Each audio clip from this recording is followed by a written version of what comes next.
Alright, video 50, here we go. More playlist stuff.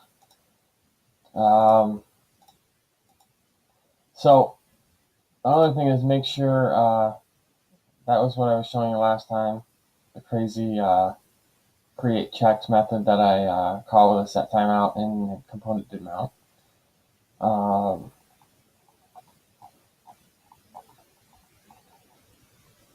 Let me show you an example of what I mean with, okay, so here's a good example of these menus here.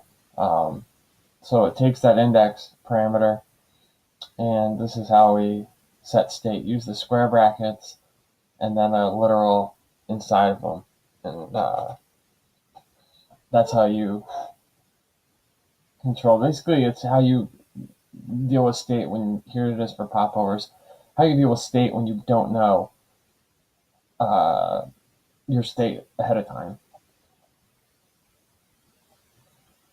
All right, and another thing is everything gets transferred to the video list here, like this. Anything with state you can consolidate into this, but I added this later as I was figuring things out. So you can send things over however you want. Another important thing to do is to get the loading prop off of your second query and make sure nothing's loading by doing this right here. We've done this before, nothing new. So I guess another good thing to point out is this collapsed piece of state I used. That collapsed piece of state is basically controlling this just because that's how they had it on the real YouTube. We toggle the state and that opens this extra window. What I should add is, I should have that close up, but I could add that easily.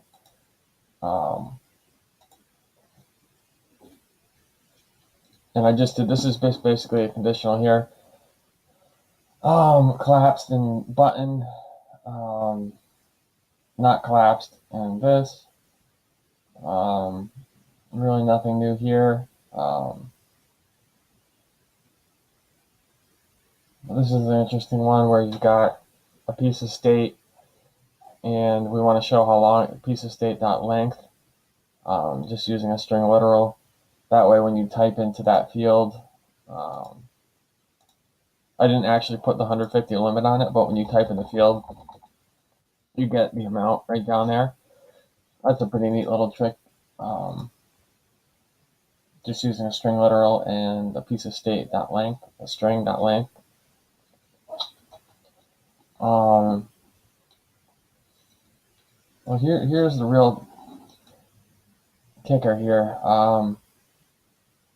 Your checked is state,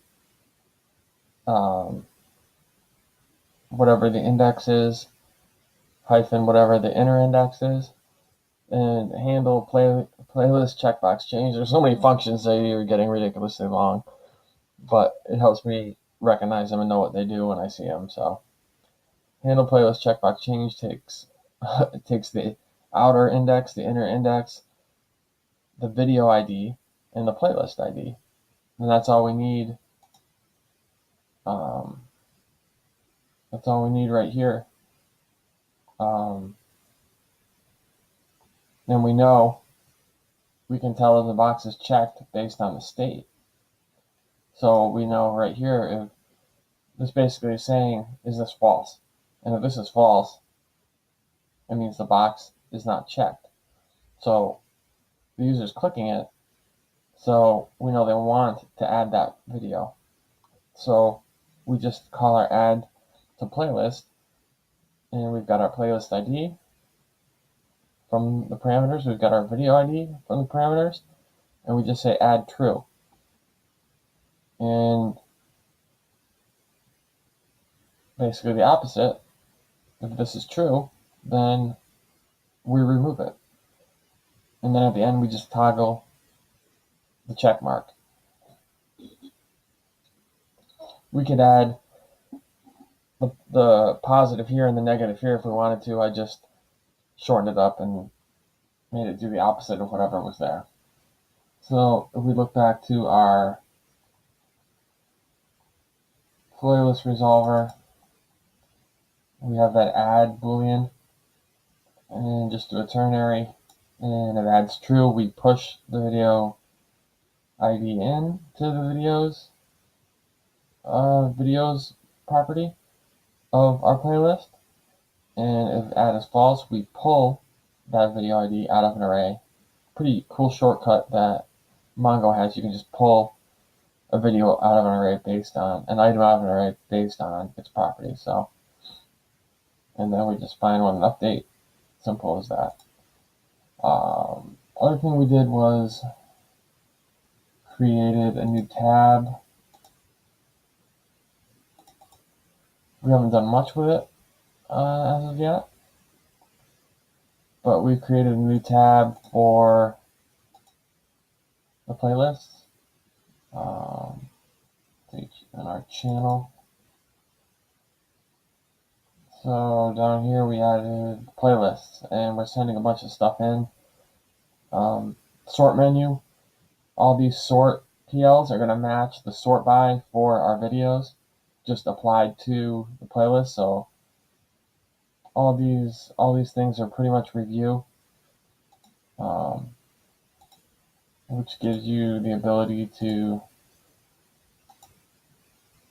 sort the playlist. Boom, see, they switched up.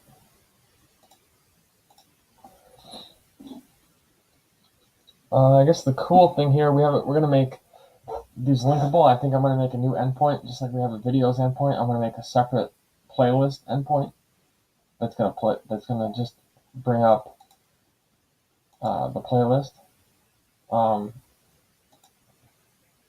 So like if you click on one of these playlists in real YouTube, you get, well, this is only a video of one, but you get the whole playlist, and it looks a little different.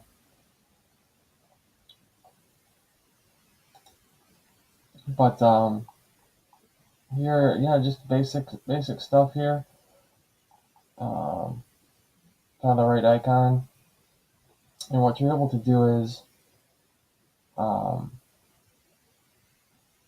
let's see, down here, just map over the playlists, and I used object.assign to get some styles in there, because I needed, you don't have to do this, you can list all the styles out, but I needed, instead of making an image, use a div and make the background image the poster. You do this like this. This is how the CSS for that. Use URL and then give the URL. And object.assign just allows me to mesh styles that poster from up here.